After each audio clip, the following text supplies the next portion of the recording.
had a very good day today. I think we made a tremendous amount of progress, even from the last time I spoke to you, and I apologize for keeping you waiting, but there was more work to be done. We began almost 3 weeks ago with a foundational document that we socialized and ran by both sides, and with input from both sides. And one of the things that happens when you've been involved in this now for 10 months is you get a pretty good sense of what the priorities and the red lines and the important issues are for both sides. And so that allowed us to create a foundational document, which has been an ongoing working document. In fact, over the last 96 hours or more, there's been extensive engagement with the Ukrainian side, including our Secretary of the Army and others being on the ground in Kyiv, meeting with relevant stakeholders across the Ukrainian political spectrum in the legislative branch and the executive branch and the military and others to further sort of narrow these points. We arrived here today with one goal, and the goal was to take, what 28 points or 26 points, depending on which version as it continued to evolve, and try to narrow the ones that were open items. And we have achieved that today in a very substantial way. Now, obviously, like any final agreement, they'll have to be agreed upon by the presidents, and there are a couple issues that we need to continue to work on. But I think the report today is that I think today was worthwhile. It was very, very. It is probably the most productive day we have had on this issue, maybe in the entirety of our engagement, but certainly in a very long time.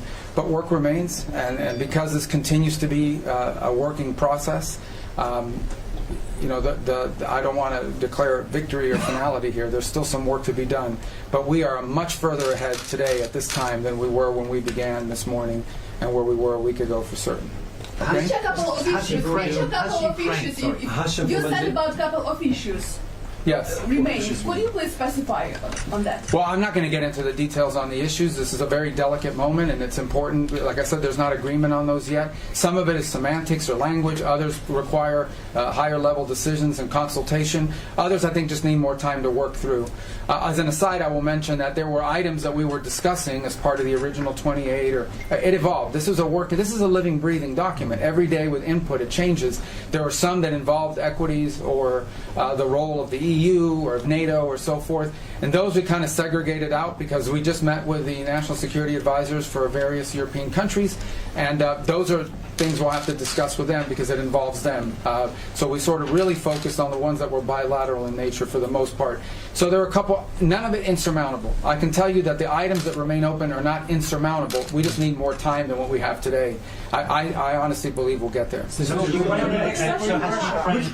Has Ukraine indicated to you that it's prepared to compromise, for instance, on some of those key issues like territory in exchange for peace with Russia? They suggested that they are prepared to... Well, I'm not going to... Look, it's not because for purposes of evasion. It's just I'm not going to get into the details of the topics that were discussed because this is an ongoing process. What is important to understand and how these things work is you have to, in order to have a proposal, you have to write it. If it's just verbal, it's in the air. You have to put it down on a piece of paper, and just because it's printed on a piece of paper doesn't indicate finality.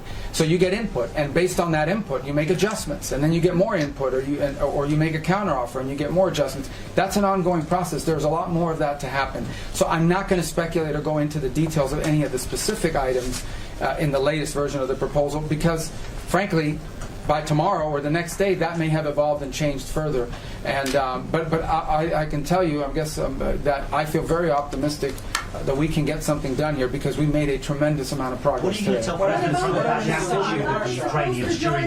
it was very positive. I'm telling you, today was the most productive day we've had. They were ungrateful earlier. Well, today, and we've talked to him since, I think he's quite pleased at the reports we've given him about the amount of progress that's been made. Well, obviously the Russians get a vote here, right? So, I mean, look, we began from the early stage of this process with our understanding of the Russian position as had been communicated to us in numerous ways. At the State Department we received numerous written non-papers and things of this nature, also verbally things they discussed over time and so forth. So it was, no matter what we came up with today, obviously we now have to take what we come up with if we can reach that agreement with the Ukrainian side to the Russian side. That's another part of this equation. Yeah, they have to agree to this in order for this to work. What about new deadline? Will be new deadline or it's... The deadline is we want to get this done as soon as possible. Obviously, we'd love it to be Thursday. We'd love to be...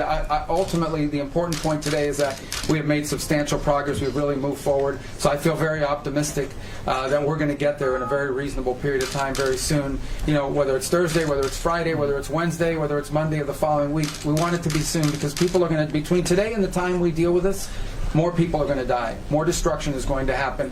Our goal is to end this war as soon as possible, but we need a little more time. Can you